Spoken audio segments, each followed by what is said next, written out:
Bueno, ahora sí, hola, buenas a todos, buenas tardes, bienvenidos a este encuentro un nuevo encuentro de EMA. Eh, Hoy vamos a hablar de síntomas urológicos, en esclerosis múltiple, en neuromielitis óptica, y tenemos dos invitados de lujo. Tenemos, bueno, acá ya se está presentando solo, el doctor Néstor Katz, que creo que muchos lo conocen, y hoy está Yamila Levy, que es kinesióloga, nos va a explicar todo lo que es suelo pélvico, nos va a ayudar con estas cuestiones que además ahora se habla por todos lados del suelo pélvico, vamos a entender de qué se trata y vamos a tener un poco más en detalle qué podemos hacer con esto. Pero vamos a arrancar con el doc, con Néstor. Néstor, ¿estás por ahí? Sí, ¿me ven? ¿Me escuchan? No sé. Sí, Sí, te sí, vemos. ¿Se ve la pantalla también? Pues yo Sí, no. se ve todo sí. perfecto. ¿Y estoy Bueno, yo yo les también ahí? agradezco a los dos que estén acá. Sé que están a full con muchas cosas, así que muchas gracias por compartir este espacio con nosotros.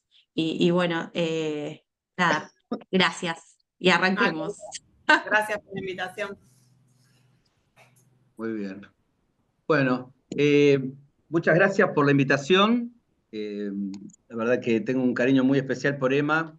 Hace algunos años trabajé, muchos años, iba una vez por mes a ver pacientes y aprendí mucho en Emma y con los pacientes. Y bueno, un poquito me voy a presentar. eh, Seguramente muchos por ella me conocen de alguna charla previa. Bueno, pero bueno, yo soy el doctor Katz. Estoy a cargo en el Hospital Ramos Mejía de un consultorio de neurourología, donde vemos pacientes, obviamente, neurológicos con problemas de la esfera urinaria. Vemos pacientes con esclerosis múltiple, con neuromielitis, con lesiones medulares, Parkinson, ACV, etcétera, etcétera.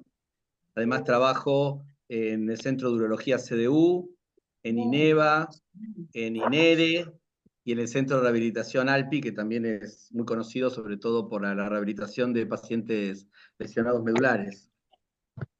Bueno, uno pensará, ¿qué está haciendo el urólogo en medio de la charla de esclerosis múltiple? ¿Cuál es la función del urólogo en el grupo multidisciplinario que trabaja en pacientes con esclerosis múltiple o neuromielitis óptica? Y bueno, lo más importante es la protección de los riñones, lo que llamamos el tracto urinario superior.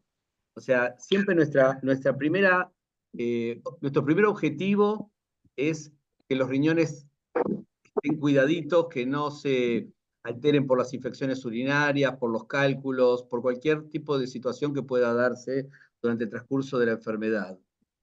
Otra cosa que molesta mucho en la calidad de vida, que tiene una gran influencia en la calidad de vida de los pacientes, es la incontinencia de orina y tratamos de ayudarlos a que justamente lo puedan manejar mejor. Y por supuesto tratar todo tipo de complicaciones como son las infecciones urinarias, los cálculos. Y bueno, en algún momento también trabajamos sobre la rehabilitación sexual o sobre el tema de la infertilidad. Hay alguien que está con los micrófonos abiertos porque se escuchan muchas voces.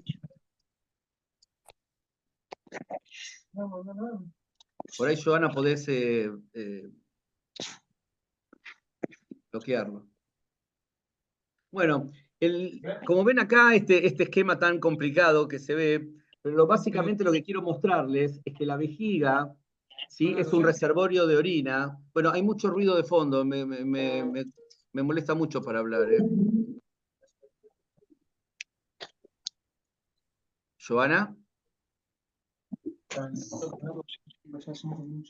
Valeria, Carolina, están todos con los micrófonos abiertos, ¿eh?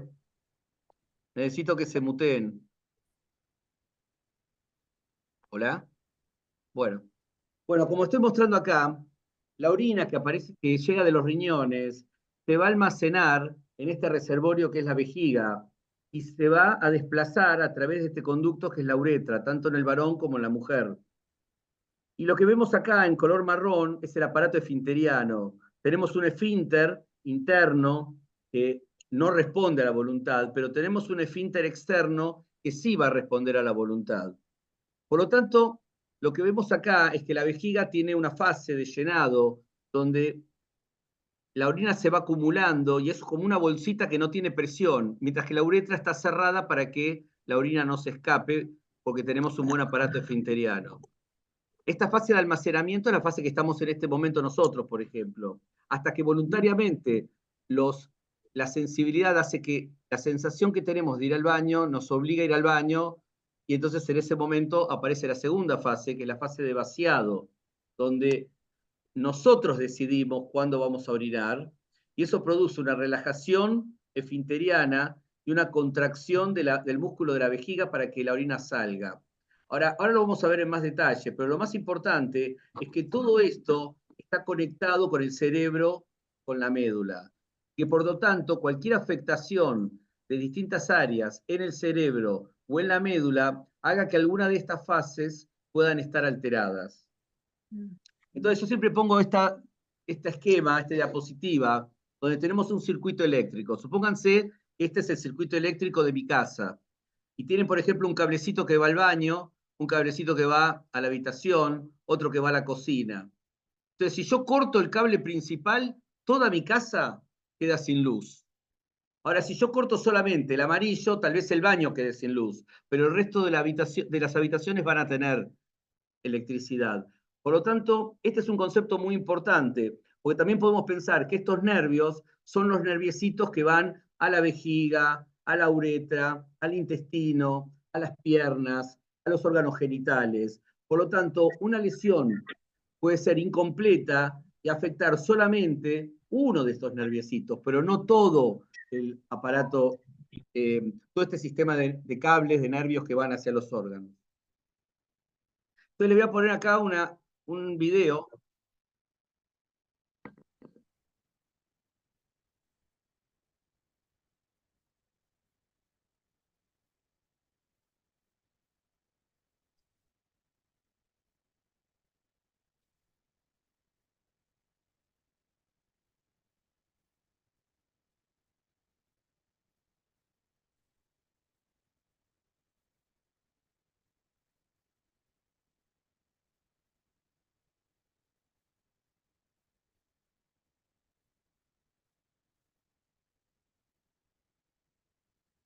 Perdón, no se está escuchando nada, ¿eh?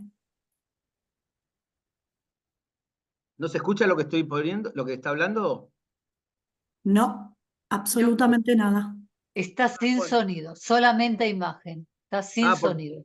Bueno, porque yo sí lo estoy escuchando. Bueno, no importa, lo que les cuento acá, ven que tengo un globo y el globo tiene abajo un broche. El globo está lleno de agua. Estamos tratando de explicarles cómo funciona la vejiga. Entonces tenemos que la vejiga es como un globo, que en la fase de almacenamiento se llena de orina y que esa orina no se escapa justamente porque está el broche, que es el aparato esfinteriano que evita que la orina se escape. Entonces, justamente lo que yo les decía es lo siguiente, si la vejiga es una vejiga de bajas presiones, con buena elasticidad, que se acomoda a ese aumento de volumen, entonces nosotros podemos sentir la vejiga que se va llenando, vamos a sentir, o sea, todos tenemos el deseo de ir a orinar, pero esa presión siempre va a ser tan bajita que nunca va a superar a la presión de la uretra. Por lo tanto, salvo que aparezca un brusco aumento de la presión adentro de la vejiga, la orina nunca se va a escapar, sobre todo si la uretra es sana y si el aparato esfinteriano es normal. A ver si acá lo escuchan. ¿Tampoco? No. Entonces, No, lamentablemente no. Bueno, entonces lo que cuento acá es que en esta fase de almacenamiento, la vejiga nunca se contrae, nunca va a ser un espasmo. Si la vejiga hace de repente una contracción, va a subir la presión adentro de la vejiga y lo que yo voy a sentir es la urgencia para orinar. ¿Se entiende? O sea, yo estoy tranquilo, estoy conversando y mi vejiga está relajada, pero si ella automáticamente presenta una contracción involuntaria, esa contracción me va a llevar a mí a una información al sistema nervioso y yo lo que voy a sentir es que estoy por hacer pis, voy a sentir urgencia miccional, porque eso se da porque aparece una contracción en esta fase que no debería aparecer. esa urgencia me va a llevar a ir al baño en forma imperiosa. Y a veces, obviamente, no voy a llegar al baño y se va a escapar la orina. Entonces, esa es una causa de pérdida de orina. Cuando uno pierde orina en la fase de llenado, hablamos de incontinencia de orina.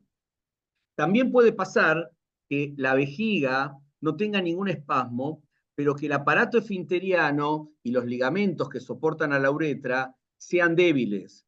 Entonces yo estoy conversando, tengo la vejiga llena, pero no se me escapa la orina, y de repente toso o me río o estornudo, y entonces al hacer fuerza con el abdomen, el aumento de presión hace que la orina se escape porque este broche no está funcionando bien. Entonces, la primera forma de incontinencia es cuando la vejiga se contrae, se habla de incontinencia de orina de urgencia. ¿Por qué? Porque es precedida por una urgencia, por un deseo imperioso de orinar. En cambio, en el otro, donde no hay una contracción de la vejiga, pero cuando yo toso, me río, estornudo, lo que sea, este aparato esfinteriano no funciona bien, ahí es donde hablamos de incontinencia de orina a los esfuerzos. Bueno, voy a seguir. Ahora vamos a mostrarle, mientras yo les hablo,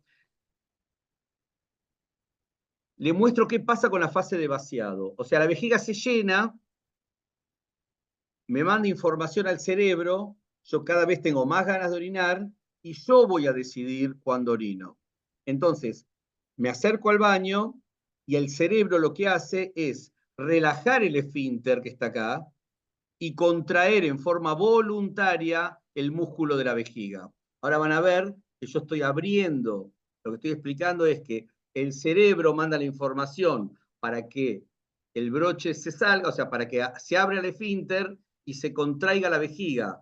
Ve que sale un chorro fuerte, continuo, y teóricamente debería vaciarse toda la vejiga, o sea, no tiene que quedar residuo postmiccional, porque si me queda residuo postmiccional, la vejiga está semillena y voy a tener ganas de orinar otra vez al ratito, o voy a tener, por ejemplo, infecciones urinarias porque tengo justamente orina residual.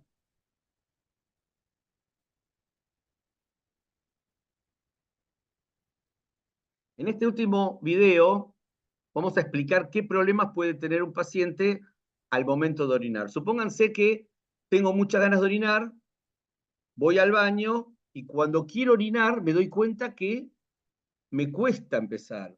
Hay un retraso hasta que yo consigo que el chorro salga.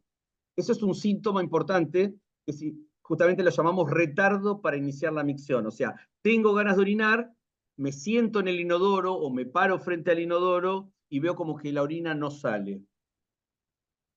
Y a veces tengo que hacer fuerza para terminar de orinar. Y eso puede pasar o porque el esfínter no se relaje como corresponde, como vimos en el video anterior, o puede ser que el esfínter se relaje bien, pero la fuerza que tiene que hacer la contracción de la vejiga no se produce. Y entonces en ese caso yo tengo que hacer fuerza con el abdomen para poder orinar. En cualquiera de los dos casos lo que vamos a ver es que tengo dificultad para vaciar la vejiga. Entonces, ¿cómo podemos definir los síntomas urinarios? Uno sería que el paciente se da cuenta que orina muy seguido, tanto de día como de noche. Que siente urgencia, lo que hablábamos antes, que está charlando, no es que viene aguantando mucho, de repente está charlando y bruscamente aparece un deseo imperioso de orinar que nos lleva al baño y que a veces no llega al baño, entonces pierde orina en el camino. Otro síntoma, dijimos, es el retardo. Tengo ganas de orinar, pero me cuesta empezar y el chorro sale sin fuerza, no es un chorro continuo, sino que es un chorro intermitente y que muchas veces tiene que estar apoyado por digamos, con lo que llamamos la prensa abdominal. Entonces tengo que hacer fuerza con el abdomen para poder terminar de vaciar la vejiga. Y muchas veces termino de hacer pis y me doy cuenta que me quedé con ganas de seguir de orinar. O sea, es como que la sensación de vaciado es incompleto. Entonces, en resumen, en la fase de llenado, cuando nosotros estamos relajados, la vejiga también está relajada. No tiene que tener presiones y nunca tiene que tener contracciones en este momento. Mientras tanto, mientras se va llenando, nos va dando información a través de los nervios y de la médula al cerebro, diciéndonos, ojo, que se me está llenando la vejiga y en algún momento tengo que ir al baño.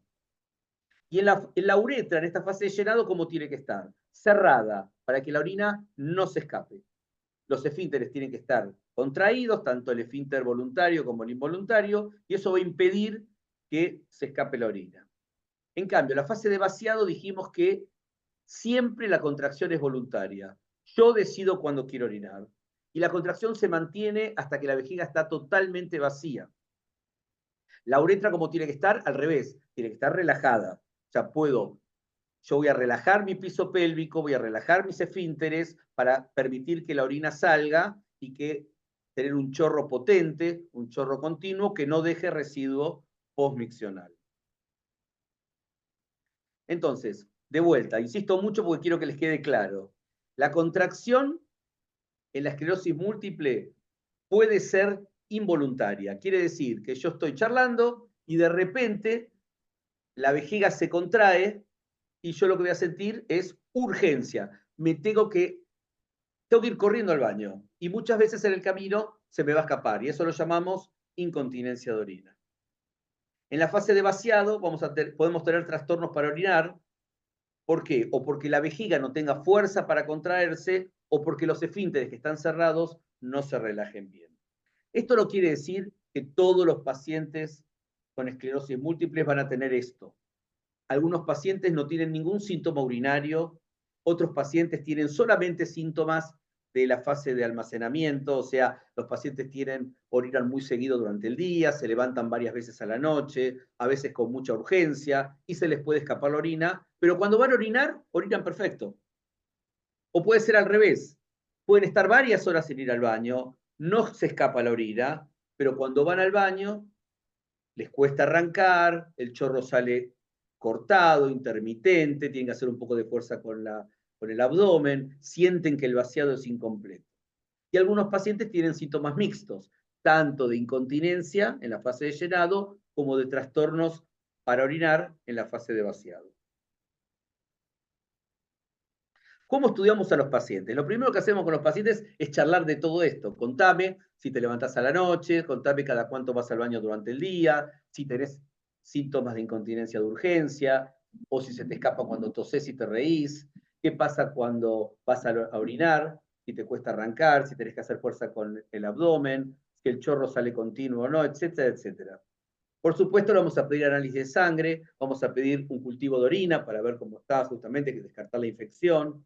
Vamos a pedir una ecografía para ver cómo están sus riñones, cómo está la vejiga. Siempre las ecografías se piden pre y post-miccional. O sea, siempre vamos a medir cuánto líquido queda en la vejiga después de haber terminado de orinar, lo que llamamos residuo postmiccional. Teóricamente, cuando uno orina, el residuo debe ser lo más cercano a cero. Y después tenemos el famoso estudio urodinámico. Acá, por ejemplo, esto se llama flujometría. Directamente le decimos al paciente o a la paciente que orinen en un aparato, en un inodoro, y acá vemos un paciente que tiene una curva potente, continua, y acá en cambio tenemos un paciente con una curva mucho de menor intensidad, mucha más duración. ¿Sí? Acá tienen una curva totalmente irregular. Bueno, esto es una forma de evaluar cómo orina el paciente. Y después tenemos la urodinamia, que la urodinamia es el estudio que nos permite entender todo, porque vamos a saber cómo es la fase de llenado, cómo es la fase de vaciado. Ahí tienen un dibujito, el paciente o la paciente está sentada en una especie de inodoro con un catéter, y mientras le llenamos la vejiga, vamos viendo en las curvas qué va pasando.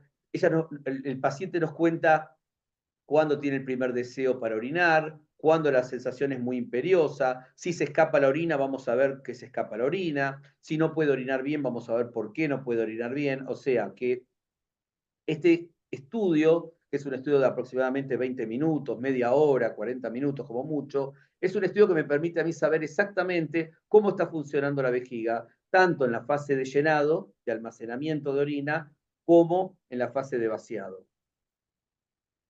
Bueno, ¿cómo lo vamos a enfocar esto desde el punto de vista de los síntomas del paciente? Lo primero que nos importa es lo que yo llamo tratamiento de primer nivel, que es planificar el día. O sea, una cosa es que uno esté en casa todo el día y tenga el baño al lado, otra cosa es que uno tenga un día complicado, que tenga que ir a los médicos, o que tenga que ir al supermercado, o tenga que ir al banco, o tenga que ir a visitar a alguien, o que decidieron ese día ir al teatro, al cine, etcétera, etcétera. Entonces, es muy importante poder planificar el día, tanto por la ingesta de líquidos como por las postas que tienen que tener para poder orinar. Entonces, uno se tiene que acostumbrar para evitar cualquier accidente a planificar el día. Y entonces dice que si estoy en casa, sé que tengo el baño cerca, y muchas veces lo que sucede es que uno está haciendo cosas en la casa y se olvida de ir al baño, y cuando viene la urgencia ya no nos da tiempo. Entonces, muchas veces algunos pacientes se benefician con la colocación de la alarma, por ejemplo, en un reloj o en el celular, y entonces están cocinando, están viendo la televisión, el noticiero, todo, y si a la hora y media o 2 horas de la última vez que fui a orinar pongo la alarma, eso me hace acordar que tengo que ir al baño para evitar llegar a la urgencia. Y por supuesto la ingesta de líquidos. Si yo a la mañana, cuando desayuno, me tomo un tazón grande de té o me tomo una pava de mate y justo ese día tenía un montón de cosas que hacer, seguramente va a ser muy difícil, porque seguramente en el camino al lugar donde tenga que ir, seguramente voy a tener dificultades. Por lo tanto, esto es lo más importante, y les digo que esto es más importante que los medicamentos y cualquier otra cosa que puedan poner. Planificarlo, porque igual ningún medicamento le va a dar el 100% de alivio si no hacen esto. Siempre tienen que planificar sus días. Por supuesto que para el segundo nivel, si lo que tenemos es, por ejemplo, una incontinencia de esfuerzo, cuando tosen, cuando se ríen, o si a la evaluación del piso pélvico, el piso pélvico tiene debilidad, bueno, hay kinesiólogas, como vamos a ver dentro de un ratito, hay especialistas que los ayudan con los ejercicios de piso pélvico, que no solamente sirven para cuando uno pierde, cuando tose o cuando se ríe, sino que la urgencia también, porque al fortificar el piso pélvico, cuando aparecen esos espasmos que yo le digo a la vejiga, la contracción del piso pélvico hace que la contracción disminuya. Y por supuesto tenemos remedios, tenemos medicamentos que ayudan a aflojar la vejiga para que no tengamos esa urgencia. Algunos serán conocidos por ustedes, como la oxibutinina, la tolterodina, seguramente la solifenacina, bueno, etcétera, etcétera. Y el nuevo, que es el mirabegrón, que tiene otro mecanismo de acción, pero todos más o menos buscan lo mismo, que es que la vejiga se relaje y que esas contracciones aparezcan más tarde o que aparezcan con intensidades mucho menores, como para poder salir y tener más independencia. Algunas veces estos medicamentos están contraindicados o puede pasar que den efectos colaterales. Hay algunos pacientes que dicen que con la oxibutinina o con la solifenacina se les seca mucho la boca, se constipan, y entonces la tolerancia a la medicación, aunque tengan un beneficio sobre la vejiga, tienen otros efectos colaterales que hacen que la terminen dejando. En esos casos vamos a lo que se llama el tratamiento de tercer nivel. Y lo que más estamos haciendo es el Botox en vejiga. Básicamente consiste, ustedes saben que el Botox se usa, tiene un montón de indicaciones, pero lo que hace el Botox es relajar el músculo. Entonces, la hipótesis es que si yo inyecto Botox adentro de la vejiga, esos espasmos que tiene la vejiga, esas contracciones involuntarias, o van a desaparecer o se van a hacer mucho más suaves. Y entonces eso va a redundar en que los síntomas del paciente de frecuencia y urgencia van a ser mucho menores. En otros pacientes se puede hacer la neuroestimulación del nervio tibial posterior. Este es un nervio que uno lo ubica en el tobillo, en la cara interna del tobillo, y ya sea por una agujita que es como de acupuntura o por unos electrodos, se puede estimular el nervio en esa zona, y como compite con la vejiga, se ve que después de varias sesiones el paciente empieza a notar mejoría tanto de la frecuencia como de la urgencia y de la incontinencia. Y por último, la neuromodulación sacra, que ese es otro tema que ahora vamos a hablar. Entonces, la toxina, ven que la toxina botulínica se inyecta directamente en la vejiga. Esto se puede hacer con anestesia general o se puede hacer con una sedación, también se puede hacer en algunos casos con anestesia local. Lo que sí que hay que introducirse con un aparato a la vejiga y a través de ahí con una aguja hacemos varios pinchacitos, acá ven todos los puntitos que hay acá, generalmente se hace entre aproximadamente 30 inyecciones, y en cada una se va colocando 1 mililitro de toxina en todas las caras de la vejiga. Y lo que se ve, que a partir de la semana, de las 2 semanas, la vejiga es como que empieza a aflojar, y empieza a permitir tener más capacidad, menos contracciones involuntarias, y lo que siente el paciente es que duerme más horas, que se moja menos o nada, que tiene menos urgencia. En general, la pregunta que siempre hacen es ¿cuánto dura? Bueno, en general dura entre 6 meses y 1 año, un promedio de 9 meses, y bueno, más o menos una vez por año hay que reinyectarla para darle otro poquito de Botox a la vejiga. Acá tienen a la izquierda la estimulación del nervio tibial posterior. Acá ven la agujita finita que se pone sobre el tobillo. Y este aparatito que lo que hace es estimular el nervio. Jorge, tenés abierto el micrófono, la computadora. Y acá, bueno, es un aparatito que lo que hace es estimular ese nervio. Ustedes dicen, ¿qué tiene que ver esto con la vejiga? Pero bueno, esa estimulación corre por la pierna, por el muslo, llega a la médula y compite con la vejiga mejorando. Generalmente lo que hacemos son sesiones de media hora, una vez por semana, y más o menos se hace durante 3 meses, son 12 semanas aproximadamente, y realmente los pacientes notan mucha mejoría, tanto de la urgencia como de la frecuencia y la incontinencia.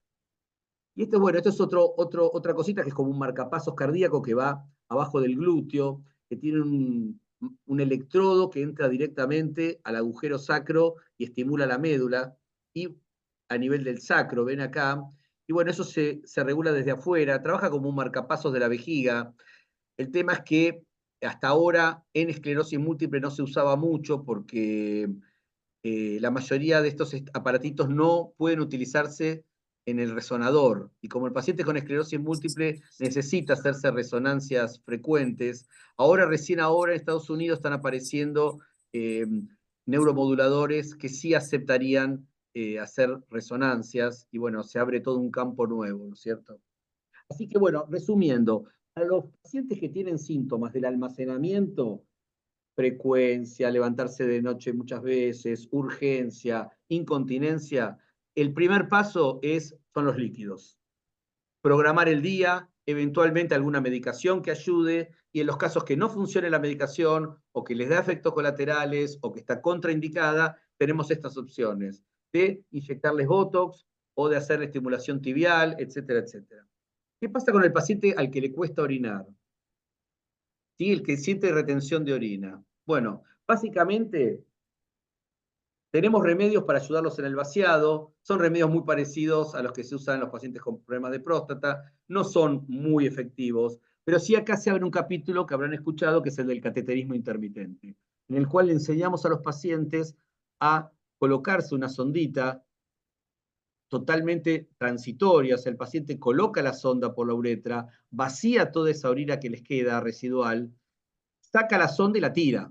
Y eso se hace 3, 4, 5 veces durante el día, y eso permite vaciar totalmente la vejiga, disminuir las infecciones urinarias, y además, como la vejiga queda vacía hasta que se vuelve a llenar, tengo un montón de horas que tengo la independencia de no pensar en mi vejiga. Lo que no se recomienda es tratar de vaciar haciendo fuerza con la panza, lo que se llama maniobra de Valsalva. O sea, no está recomendado apretarse el abdomen o hacer fuerza con el abdomen para vaciar la vejiga, porque la presión que se genera puede ir hacia los riñones, y si la orina está infectada puede comprometer los riñones. Entonces acá tienen a los pacientes con cateterismo intermitente, y como les dije, disminuye la frecuencia de infecciones urinarias, mejora la incontinencia de orina porque la vejiga queda totalmente vacía, disminuye el riesgo de daño a los riñones, y es el tratamiento de primera línea hoy que hay en todo el mundo. Por supuesto que el cateterismo tiene algunas barreras relacionadas con distintas cosas. Por ejemplo, hay pacientes que se lo pueden hacer solos, hay pacientes que no, porque por ahí tienen algún problema en la destreza manual o en la agudeza visual y necesitan un asistente que se los haga. Bueno, hay barreras, pero todas se pueden manejar. Y las barreras también muy importantes no son solamente las del paciente, sino aquellas relacionadas con el entorno, la accesibilidad a los baños para poder hacer un cateterismo, que no haya instalaciones apropiadas, la falta de higiene en los baños, la falta de empatía de alguna gente que está apurada y usa el baño que está especialmente para las personas con alguna discapacidad y que usan el baño aunque no lo necesiten. Bueno, y otro tema que seguramente les va a interesar es hablar sobre el tema de las infecciones urinarias. Bueno, las infecciones urinarias pueden ser frecuentes en el paciente con esclerosis múltiple o no. En los pacientes que se hacen cateterismo, muchas veces el paciente uno le dice que se haga 3, 4, 5 por día, y el paciente hace menos, entonces esa orina que queda residual es la que trae las infecciones. Lo mismo que la sobredistensión, el paciente que prefiere no ir al baño, salvo en la casa, no entra a ningún baño, la vejiga está siempre llena, también predispone a las infecciones. También el sexo femenino, al tener una uretra más cortita, predispone a las infecciones, el paciente que no toma suficiente cantidad de líquidos, cuando la técnica del cateterismo no es la adecuada, esas son todas causas por las cuales hay más riesgo. Pero es muy importante que no siempre las infecciones urinarias tienen los síntomas que uno pensaría en una cistitis vulgar. O sea, cuando uno dice, bueno, tiene una cistitis, le arde al orinar, orina muy seguidito, puede levantar un poquito de fiebre. No, muchas veces en los pacientes neurológicos la infección urinaria da otros síntomas. Por ejemplo, el paciente puede tener más sueño de lo habitual, puede estar más somnoliento, puede tener menos apetito, ¿sí? Puede estar con un deterioro neurológico. ¿Qué me pasa? Porque no sé, no soy yo, no es lo habitual. La orina puede ser más turbia, puede tener más olor, puede empeorar una incontinencia que no tenían o que era muy leve y de repente se empieza a escapar la orina en forma mucho más importante. Siempre que haya algún tipo de síntoma, ya sea urinario o extraurinario, pero que uno no lo entiende bien, hay que pedir un urocultivo y descartar una infección urinaria porque es una causa que uno le da antibiótico y el paciente mejora rápido. ¿Sí? Entonces, siempre que el paciente tenga síntomas urinarios o no, con o sin fiebre, hay que pedir un cultivo. Mientras esperamos el cultivo, empezar a tomar mucho líquido. Si el paciente se hace cateterismos, hacerlos bien, agregar 1 o 2 cateterismos por día.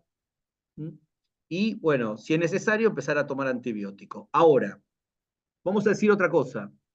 Muchas veces el cultivo es positivo, pero no es una infección, lo cual es otra cosa que es importante en el paciente neurológico. O sea, normalmente la orina es estéril, no tiene bacterias. Pero en los pacientes neurológicos, la orina puede tener bacterias, se llama bacteriuria, y no dar ningún síntoma, se llama bacteriuria asintomática. Y es muy importante que ustedes lo sepan, porque a veces los médicos esto no lo conocen, no se debe dar antibióticos a los pacientes que tienen bacteriurias asintomáticas. O sea, si el cultivo es positivo, pero no hay síntomas, no tomen antibióticos, porque lo único que logramos es generar resistencia. O sea, los bichitos se acostumbran al antibiótico, pierden la sensibilidad a los antibióticos y se van haciendo cada vez más resistentes. Y el día que sí tengo una infección urinaria sintomática, no tengo ningún antibiótico oral y por ahí tengo que internar a un paciente para que le pasen los antibióticos por vía endovenosa. O sea que bacteriuria asintomática no es lo mismo que infección urinaria. En conclusión, los síntomas urológicos son frecuentes, pero tienen tratamiento. Muy importante. ¿Sí? Consulten con el neurólogo, consulten con el urólogo. Vayan a hacerse ver porque esto tiene tratamiento y pueden mejorar. Otro tema importante que hablamos, un cultivo positivo no es sinónimo de infección urinaria. No tomen antibióticos si no lo necesitan. Y nunca se queden con las dudas. Cualquiera del equipo multidisciplinario, la enfermera, la fonoaudióloga, el kinesiólogo, todos están para ayudarlos y decirle, anda a ver al urólogo, anda a ver al neurólogo. O sea, hay alguna forma de que los podemos ayudar. Y por último, quiero hablar 2 palabritas sobre el tema sexual, que también es un tema que atañe al urólogo. Bueno, nosotros cuando hablamos del tema sexual, en el caso de la mujer, hablamos del deseo, de la excitación, de la lubricación vaginal, de la posibilidad de tener un orgasmo, la posibilidad de quedar embarazadas, etcétera, etcétera. Y en el varón también, el deseo, la erección, la eyaculación y por supuesto la posibilidad de ser papás. O sea que esto esto es muy importante, porque cuando uno habla de sintomatología y habla de calidad de vida, también es importante recordar que somos seres sexuados y que nos gusta sentirnos, digamos, queridos, sentirnos amados, nos gusta poder brindar afecto, nos gusta tocarnos, y entonces es muy importante que no pierdan nunca esa posibilidad. También tenemos cosas para ayudarlos. ¿La sexualidad se puede alterar? Sí. Una por la misma esclerosis múltiple. Como yo les dije, ¿se acuerdan esa primera diapositiva de los cablecitos? Si un cablecito compromete, por ejemplo, el órgano masculino, puede haber problemas de erección, puede haber problemas de eyaculación, ¿sí? Bueno, eso es por la esclerosis múltiple, pero también puede ser secundaria, por ejemplo, los medicamentos. Hay algunos medicamentos que en forma colateral pueden incidir sobre el deseo sexual, sobre la erección, sobre la lubricación en la mujer, sobre el orgasmo. Y entonces es muy importante, porque además hay otros síntomas. Por ejemplo, si tenemos mucha espasticidad en las piernas, esa espasticidad impide en la mujer una apertura de los muslos como para tener una buena penetración y un buen, digamos, coito vaginal. Entonces tenemos que tratar la espasticidad para poder mejorar esa síntoma. Lo mismo que la fatiga. Por ejemplo, ustedes saben que en esclerosis múltiple la fatiga es un síntoma muy frecuente. Entonces, nosotros siempre decimos que si se puede planificar la relación sexual, una siestita antes es muy útil, porque duermen, descansan y después se sienten frescos como para disfrutar más la relación sexual. Lo mismo que la incontinencia de orina. Muchos pacientes, no, digamos, rehúyen al sexo por miedo a perder orina o a perder materia fecal durante la relación. Pero eso también se puede planificar. En el caso de los pacientes que hacen cateterismo, vacían la vejiga antes del acto sexual o van al baño antes del acto sexual. Entonces, todo esto tiene tratamiento y hace que, si ustedes lo hablan con el neurólogo, con el urólogo, con la ginecóloga, todo esto hace que puedan seguir manteniendo una vida sexual plena. Entonces, tenemos un montón de cosas para ayudarlos, sería una charla enorme para otra vez, pero así como tenemos el Viagra en el varón, hay inyecciones, hay aparatos para ayudarlos, también tenemos lubricantes genitales para la mujer, tenemos formas de mejorarles el deseo sexual, de mejorar el orgasmo. Lo importante es que consulten, que lo hablen con sus parejas, que lo hablen con sus médicos, que siempre estén abiertas al diálogo, ¿sí? Porque tenemos que seguir manteniendo la intimidad, tenemos que seguir abrazándonos, cuidándonos, mimándonos, siempre en una base de respeto, de buen humor, ¿sí? Bueno, todos los sentimientos que puedan entender de amor, de comunicación, de confianza. O sea, la pareja tiene que ser un equipo, no solamente con el médico, sino entre ellos también. Así que bueno, eso es un poquito lo que les quería comentar y estoy abierto a las preguntas.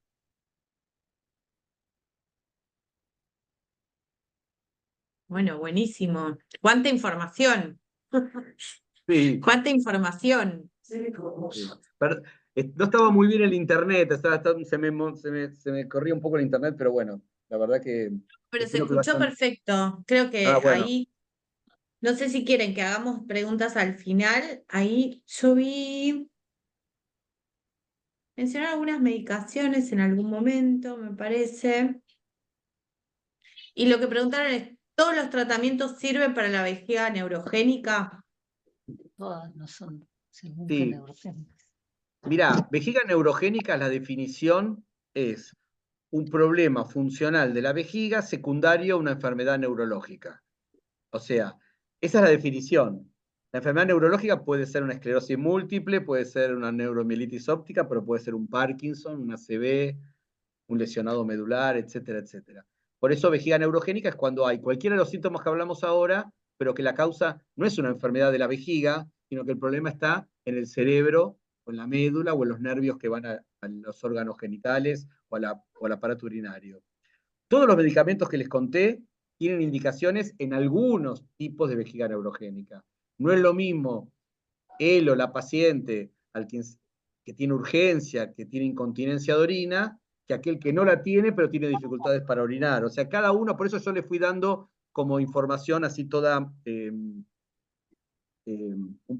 bien dirigida, ¿no?, al síntoma. Bien, perfecto. Yo no veo ninguna consulta más, a ver. ¿Puedo hacer una consulta? ¿Me escuchan? Sí, Susana. Sí. Bueno, referente a, yo estoy en silla de ruedas, ¿no? Entonces, tengo, en un momento determinado de la tarde, tengo dolor en los riñones. ¿Esto puede influir en la parte después del tema de problemas en la parte urinaria y todo eso? Bueno, buena pregunta. Primero de todo, la mayoría de los dolores lumbares, aunque sea la zona que uno habitualmente identifica como los riñones, no son dolores de los riñones. Son dolores musculares, probablemente porque estás muchas horas sentada y, bueno, seguramente algún vicio de posición hace que vos sientas dolor en la zona lumbar. Así que, de todas maneras, si tenés alguna duda, es muy fácil porque con una ecografía de los riñones, que es muy sencilla, podemos ver si tus riñones están sanos o no. Ah, bueno. Pero lo más probable es que no sean los riñones, que sea un vicio de posición por las horas que estás sentada en la silla. Bueno, gracias, doctor. No. ¿Puedo yo? Hay algunas cosas, tratemos de que sean amplias, ¿sí? Que abarquen a todos. Porque ahí vi algunas en el chat, porque después el caso por caso sabemos que el doctor va a coincidir conmigo en que los tienen que evaluar, tienen que ver qué pasa en cada uno en particular, ¿no?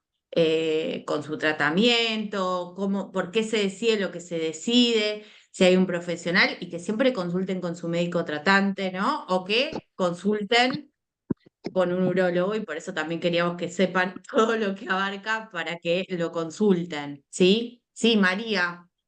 A ver, yo quería reafirmar lo que decía el doctor en cuanto a los electrodos en el posttibial, ¿no? Yo tuve, entre las cosas que tuve al principio, un ardor en la vulva que nadie podía determinar qué era. Era como si me tiraran ácido, 2 años estuve así, ¿eh? Tenía un almohadón especial para sentarme porque no podía aguantar. Con un tratamiento que me hizo una sexóloga con electrodos en el posttibial, yo alivié toda esa zona, no al 100%, porque todavía me sigo sentando con dificultades. Yo tengo una vejiga neurogénica por todo lo que explicó el doctor, pero quería reafirmar que sí, que el alivio es tremendo con los electrodos en el posttibial, ¿sí? Perfecto, qué bueno. Hay una pregunta respecto a una infección, ¿no? Y dice, ¿qué es primero, la infección que genera los síntomas o los síntomas que afectaron los nervios de la vejiga y producen la infección? Muy buena pregunta. Claro, el huevo o la gallina. Bueno, digamos, primero es la enfermedad neurológica. En este caso estamos hablando de la esclerosis múltiple, puede ser otra. Eso hace que la vejiga funcione mal. Si la vejiga funciona mal, puede pasar o que tenga mucha presión adentro, como pasa cuando hay esos espasmos que yo les contaba, o lo más frecuente, que cuando orinen quede abundante residuo postmiccional. Y ese residuo, esa orina, ustedes creen que han vaciado la vejiga, pero esa orina que queda en la vejiga residual es la que se infecta. Entonces, la infección genera síntomas. Pero obviamente hay síntomas que son propios de la enfermedad de la disfunción neurológica. y hay síntomas que son por la infección urinaria. Los que son por la infección urinaria, los vamos a medicar con antibióticos y van a desaparecer. Pero los síntomas que están relacionados con la afección neurológica, que ustedes saben que son plaquitas de desmielinización que puede haber en distintas zonas del cerebro, de la médula, eso va a hacer que eso siga, salvo que lo podamos medicar. ¿Mm? No sé si fue claro. Sí, perfecto. Bueno, si no hay más preguntas, me parece que seguimos con Yamila, que ahora sí vamos a hablar del piso pélvico y vamos a indagar, vamos a ir por ese lado. Muchas gracias, Néstor. Súper claro y hermoso tenerte. Gracias. Gracias a ustedes. Eh, Gracias por Gracias. invitarme. Gracias. ahí vamos.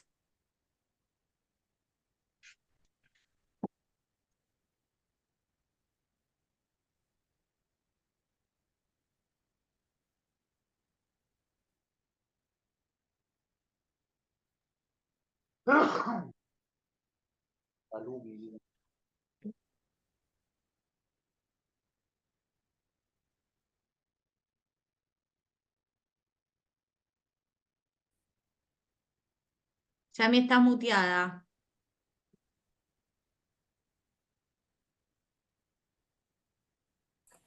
Es verdad. Se veía la presentación, Perfectamente se veía. pero ahí bueno.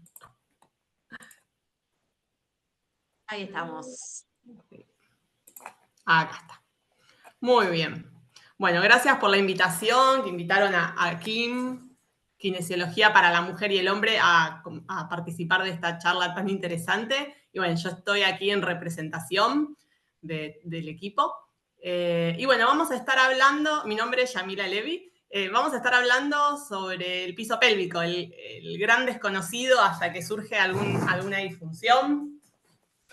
O, bueno, escuché que estás embarazada, felicidades. También en el caso del embarazo, son muchas las mujeres que se acercan al piso pélvico ahí, que lo conocen cuando quedan embarazadas.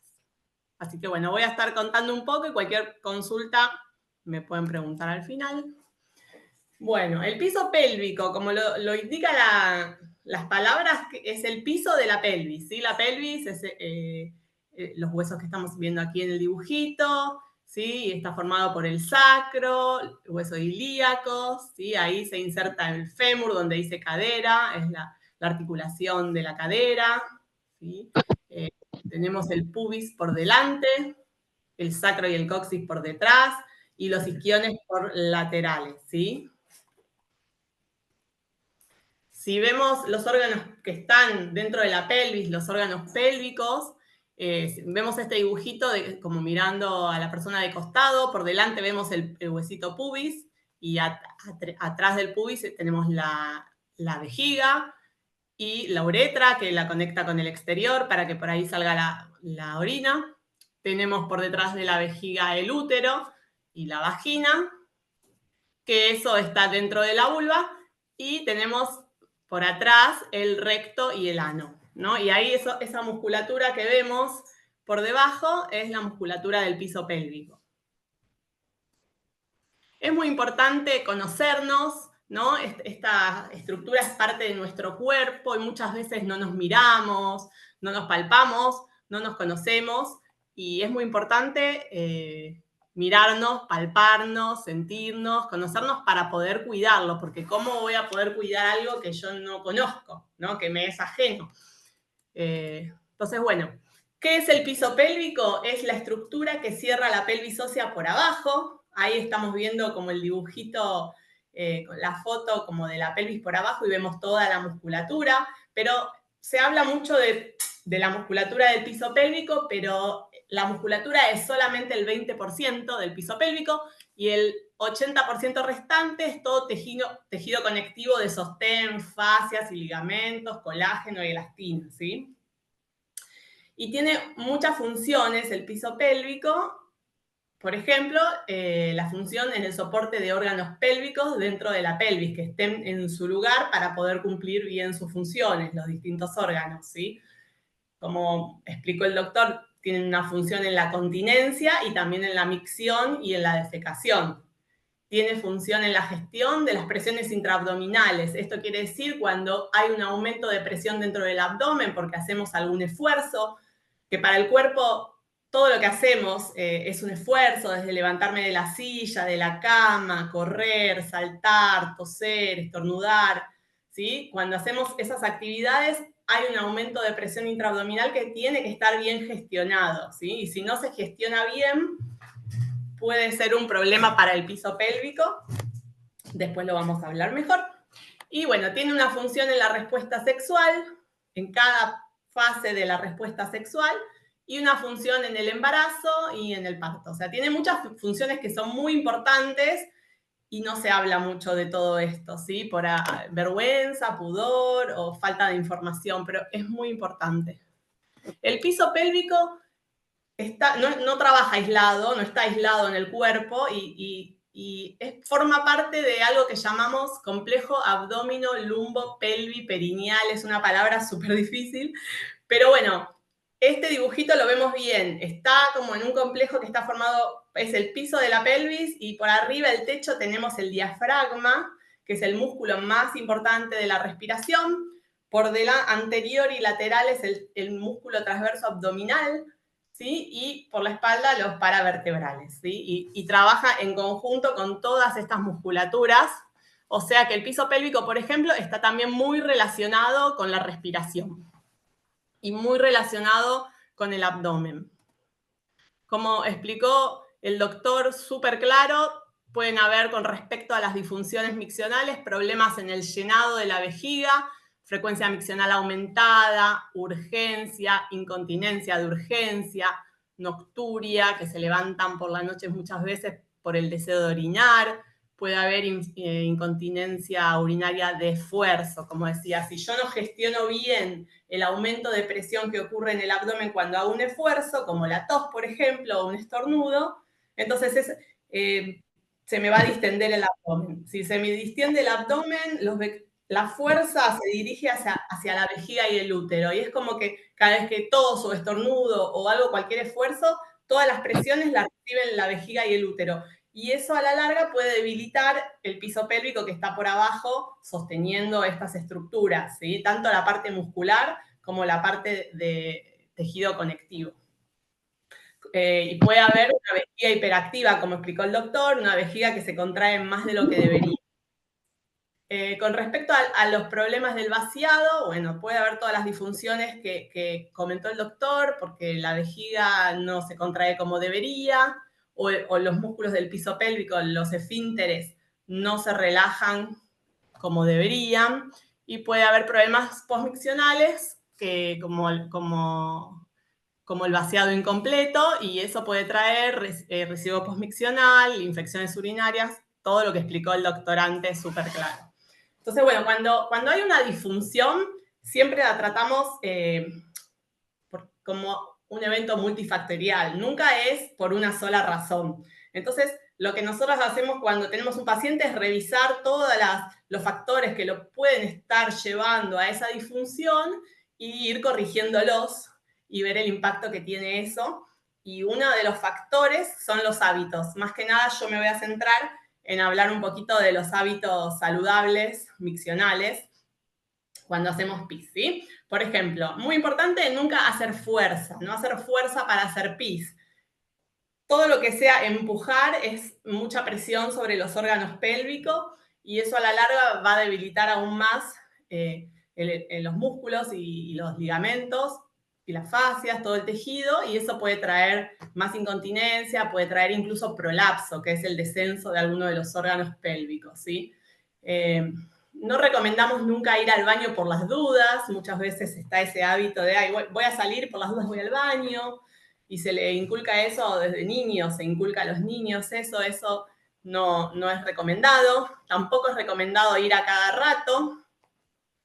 Tampoco es recomendado irse para el otro extremo y dejar de pasar más de 3 horas entre micciones, porque ahí la vejiga va a estar muy llena de orina y hay más riesgo de incontinencias, ¿sí? O si hay gente que tiene hábito miccional muy retentivo, o sea que que de toda la vida, deja pasar muchas horas entre micciones y eso puede traer infecciones urinarias, o sea, estar más propenso a las infecciones urinarias. También la vejiga, al estirarse tanto por almacenar tanta orina, se va a estirar mucho y un músculo tan estirado, por el músculo de la capa media de la vejiga es el detrusor, es un músculo, le va a costar contraerse y vaciarse bien. Entonces, lo ideal es ir al baño cada 3 horas. Obviamente, en cada caso evaluamos, estos son reglas generales, ¿no? También es muy importante no cortar el chorro de orina, ¿sí? Porque se dice que contraer el piso pélvico es como cortar el chorro de orina, y eso es verdad, pero no hay que confundir. Una cosa que es cómo cortar el chorro de orina y otra cosa es hacer el ejercicio, los ejercicios musculares del piso pélvico durante la micción, mientras hago pis. ¿Sí? Y eso no está recomendado para nada porque los músculos del piso pélvico son músculos posturales, están trabajando 24 horas, 7 días a la semana, nunca paran, aunque dormimos, hay actividad eléctrica y el único momento que se relajan es para la micción y la defecación. Entonces, si yo empiezo a contraer para practicar los Kegel, los famosos Kegel, las contracciones del piso pélvico y relajaciones, es como que le mando al cerebro un mensaje contradictorio. Entonces pueden aparecer luego problemas del vaciado, ¿sí? Cuando yo tengo que, como explicó el doctor, cuando yo voy a vaciar la vejiga se contrae, yo relajo la musculatura y ahí pueden los músculos contraerse de manera refleja, ¿sí? Hoy me pasé. Otra cosa es, cuando uno va al baño, tomarse el tiempo para orinar. Si mucha gente es como que va muy rápido al baño y quiere sacárselo de encima, que es una pérdida de tiempo, y no. Hay que sentarse y dejar que fluya, relajar, que es lo que hay que hacer para poder orinar bien. Y muy importante, respetar el deseo, ¿sí?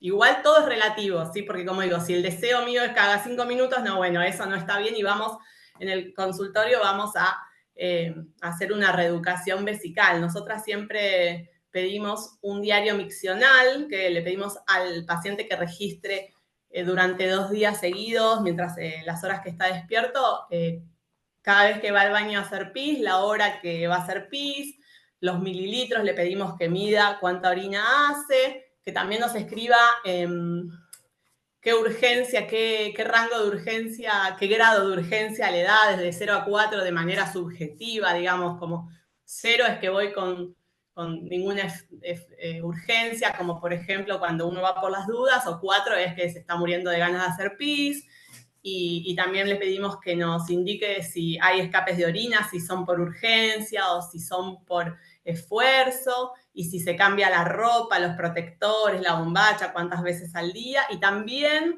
que registre toda la ingesta de líquidos, todos los líquidos que toma, cualquier líquido que sea, infusiones, mate, café, té, jugo, cerveza, vino, agua, todo nos interesa saber a nosotras como para ir viendo cómo podemos ayudar a la reeducación vesical.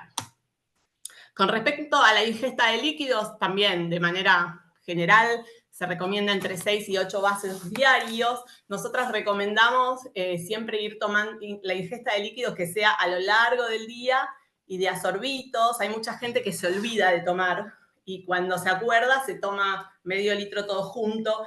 Eso va a traer más, va a aumentar la frecuencia miccional, la urgencia, porque cuando la vejiga como que de repente recibe mucho líquido, le va a dar como un reflejo de contraerse y me va a aumentar la frecuencia. Entonces, recomendamos ir tomando de a poquito, cosa que la vejiga se vaya acomodando a ese aumento de líquido.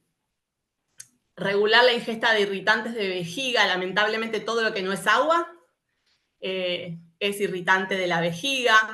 Café, mate, los cítricos, alcohol. Así que, bueno, más que nada recomendamos tomar agua. Y mucha gente que tiene disfunciones miccionales como incontinencia, como que prefiere tomar poco agua. Y ese es un gran error, porque la orina se va a concentrar más y va a generar más irritación de la mucosa de la vejiga y peor va a ser la frecuencia miccional, la urgencia, ¿sí? Entonces la solución para nada es dejar de tomar agua. Con respecto a la defecación, si bien hoy estamos hablando de síntomas urinarios, pero esto es muy importante, recomendamos siempre, si a alguien le cuesta defecar, usar algo que se llama banquito defecatorio, no sé si algunos lo conocen o no, pero que es, ahí se ve en el dibujito la chica que está usando el banquito defecatorio, está sentada en el inodoro, y usa un banquito más o menos de 20, 30 centímetros como para apoyar los pies más arriba y adoptar una postura más fisiológica para defecar, ¿no? Si estaríamos en la naturaleza, defecaríamos en cuclillas. Y bueno, esto es lo más cerquita de cuclillas que tenemos sentándonos en el inodoro. Y esa postura la utilizamos porque de esa manera se relaja el piso pélvico, el pubo rectal, que es uno de los músculos que en verdad es un músculo de la continencia, ¿sí? Que está siempre contraído y genera un ángulo anorrectal. Acá en el dibujito donde dice sentado podemos ver el ángulo anorrectal. Es como cuando estamos regando y la manguera como que se aplasta y deja de salir agua, ¿no? Es como que se corta el paso de agua. Bueno, lo mismo pasa con las heces. Para las heces es muy difícil salir cuando hay un ángulo anorrectal así marcado. Entonces, cuando elevamos las rodillas por encima de la cadera, que es lo que buscamos con el banquito, ese ángulo anorrectal desaparece y para las heces es mucho más fácil salir y tratamos de evitar todo lo que sea hacer esfuerzo, ¿no? Entonces, si adopto una postura correcta, es más probable que no tenga que hacer grandes esfuerzos. Y si los tengo que hacer, lo ideal es siempre hacer los esfuerzos en exhalación, nunca en apnea, o sea, nunca reteniendo el aire, ¿sí? Siempre largando el aire y haciendo el efecto, el esfuerzo, y me puedo ayudar con el transverso abdominal, que es el músculo más profundo del abdomen, a hacer como prensa abdominal, para defecar también, y también si tengo problemas para el vaciado de la vejiga, puedo usar la prensa abdominal, pero siempre recomendamos estar exhalando cuando hacemos esto, ¿sí? Muy importante la actividad física y la hidratación también. Bueno, los ejercicios del piso pélvico los utilizamos como para que estén en buen estado los músculos del piso pélvico, que eso es muy importante para que cumplan todas las funciones, los órganos, como hablamos antes, ¿no? Entonces, es muy, muy importante que podamos contraer el piso pélvico, que parte de la musculatura es voluntaria, que podamos contraerlo, que podamos manejarlo y tener un buen control motor, que podamos contraer, que podamos sostener esa contracción, o sea, que tengamos resistencia y también que tengamos la posibilidad de relajar. O sea, un músculo en buen estado no es solo un músculo bien fuerte, sino un músculo que tiene todas las cualidades musculares que necesita en buen estado, ¿sí? Entonces, fuerza, resistencia y también la capacidad de relajación. Así que bueno, nosotras cuando vienen los pacientes acá al cónsul, les hacemos una evaluación para ver cómo están sus músculos de base y entonces les indicamos los ejercicios en cuanto a esa evaluación. Porque es muy difícil decir, bueno, ¿cómo hacemos los ejercicios del suelo pélvico? Cada persona es distinta, tiene una fuerza distinta, algunas personas no saben contraer piso pélvico, entonces empezamos de ahí, de enseñarles, de que conecten con esta parte del cuerpo que además de involuntaria, es voluntaria. Tienen que poder contraer y relajar a voluntad, ¿sí? Entonces, bueno, a veces empezamos desde ahí y bueno, tenemos muchas herramientas para ayudar en eso. Cuando ya saben contraer, bueno, les vamos indicando cómo arrancar, como para ir mejorando todas las cualidades musculares. Y tenemos muchísimas herramientas, y es todo lo que tenemos, lo que se usa en kinesiología en general aplicado al piso pélvico y más herramientas, como nombraron antes, la neuromodulación del tibial posterior, que ahí vemos el tobillo. Es un muy buen tratamiento con muy buenos resultados en vejiga hiperactiva, en relajar la vejiga, ¿sí? Porque ahí estamos estimulando el nervio tibial posterior, que comparte raíces en el sacro con el nervio pudendo, que es el que inerva toda la zona genital y de órganos pélvicos. Entonces, de alguna manera, logramos modular y calmar la vejiga. Usamos biofeedback en el consultorio a través de un electrodo que puede ser de superficie pegado en la piel o intracavitario, ya sea vaginal o intrarrectal, que sensa la actividad eléctrica en los músculos y podemos ver, como en ese grafiquito que ven ahí con rosa, cómo el paciente contrae y cómo relaja, y podemos ver la resistencia, la potencia, todas las cualidades musculares que nos interesan, y ayuda muchísimo a la conciencia del control motor. La verdad que el biofeedback es una gran herramienta, y además es una forma divertida de practicar los ejercicios del piso pélvico, porque tiene juegos, es muy divertido. Y bueno, hay muchos ejercicios, están los vibradores, a veces lo que se necesita es relajar los esfínteres para poder vaciar bien. Entonces hay muchas herramientas para la relajación, como por ejemplo el masaje perineal, que lo enseñamos. Es un masaje que se hace dentro de la vagina para poder flexibilizar los tejidos, elongarlos. Esto también sirve para cuando hay alguna disfunción sexual, como puede ser la dispareunia, que es el dolor en las relaciones sexuales. Esto también mejora la lubricación. Tenemos un montón de herramientas, radiofrecuencia, que no lo puse acá el dibujito, pero es un aparato que hace que el propio cuerpo genere calor, entonces se mejora la circulación, y mejoran, al mejorar la circulación, mejora, o sea, llega más nueva sangre con nutrientes, con oxígeno, hace muy bien a los tejidos. Y bueno, hay un montón de ejercicios respiratorios, como dije antes, el músculo diafragma y el piso pélvico están súper conectados, entonces yo a través de la respiración profunda ya estoy actuando sobre el piso pélvico de manera refleja. Hay ejercicios como los hipopresivos que al bajar la presión intraabdominal me generan un aumento de tono perineal y abdominal, o sea, un montón de herramientas. Todas, depende de cada caso, enfocadas a mejorar los síntomas y mejorar la calidad de vida de los pacientes. Porque eso es más que nada lo que hacemos nosotras, es mejorar la calidad de vida. ¿Sí?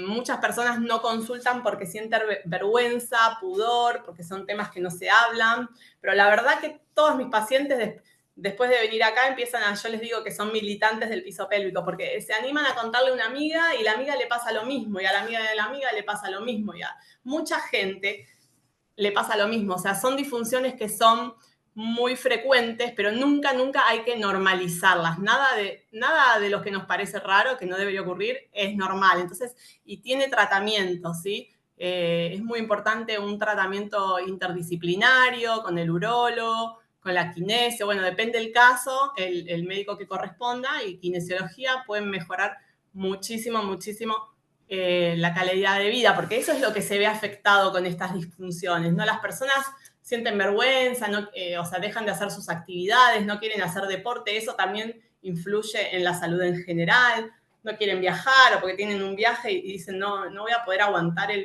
me voy a hacer pis encima en el viaje, o voy a tener que parar 1000 veces, el trabajo, o sea, todo se ve afectado, y la verdad que tiene solución mucho mejor. No voy a decir que siempre se soluciona 100%, pero mejoras mucho. Siempre los tratamientos ayudan un montón. De verdad, si alguien tiene alguna disfunción, que se anime a consultar con alguno de los profesionales que está en contacto, hacer una evaluación de piso pélvico, y siempre está bueno además conocerse un poco más a uno mismo, esta parte del cuerpo que está ahí oculta, que a veces ni la miramos, ¿no? Eso. Así que bueno, acá les dejo los datos del cónsul para sacar turnos si alguno quiere una evaluación, o para chusmear en internet o en Instagram.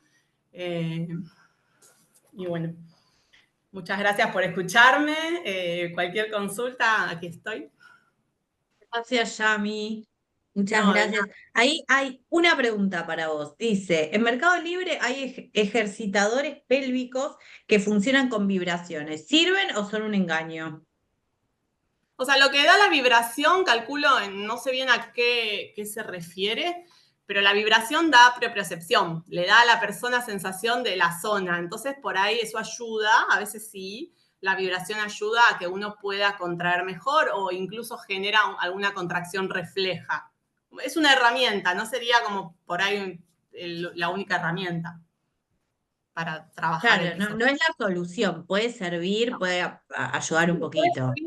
Para dar la vibración, no sé bien cómo es el aparato que vio en Mercado Libre, pero la vibración también sirve para relajar musculatura, para desensibilizar cuando hay puntos dolorosos, para relajar musculatura, pero cuando es una vibración que cambia de frecuencia, me va a ayudar a estimular la musculatura. Así que puede servir.